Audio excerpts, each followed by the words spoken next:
So we're learning some interesting details about the base Tesla Model Y electric crossovers built in the United States, Giga Berlin in Germany, or in Giga Shanghai. Apparently, there are some differences about which I'm going to tell you in this report. Welcome back, everyone. This is Armin Aryan from torquenews.com. If you are here first time, welcome. Please give us thumbs up if you like the story which I'm about to tell you. It's really interesting. Most people probably didn't even think about this. Tesla recently released the new Model Y long-range rear-wheel drive variant in the United States. While the vehicle serves as the base variant of the revamped all-electric crossover in the United States, it has some notable differences compared to the entry-level Model Ys produced in Giga Shanghai and Giga Berlin. Like I said, it has some notable differences. A look at the new Model Y long range. Let's take a look at that together. Rear-wheel drive specs shows that the base vehicle is equipped with 15 speakers and one subwoofer, the same as the Model Y long-range all-wheel drive, which cost $4,000 more before incentives. That's not bad at all for a vehicle that effectively costs $37,490 with the $7,500 federal tax credit.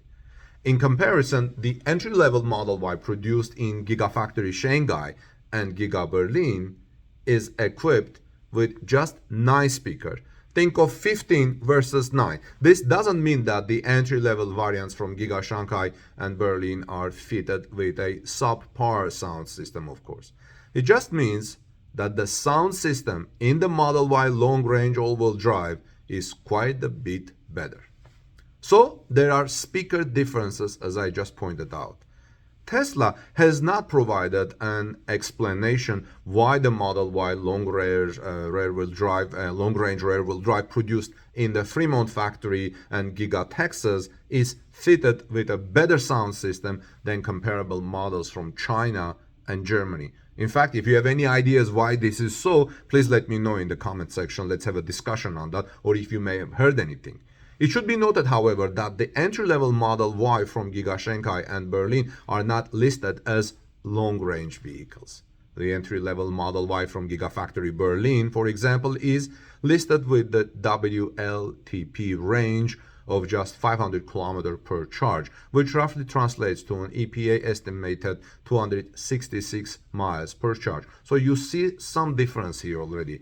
The entry-level Model Y from Gigafactory Shanghai in China, on the other hand, is listed with a CLTC range of 593 kilometers, which roughly translates to an EPA-estimated range of 258 miles per charge. So you see the Giga Berlin Model Y and Giga Shanghai base Model Y are kind of similar, considering that the base variants from Shanghai and Berlin are not long-range vehicles. Their fewer speakers makes sense. So there is that difference as well.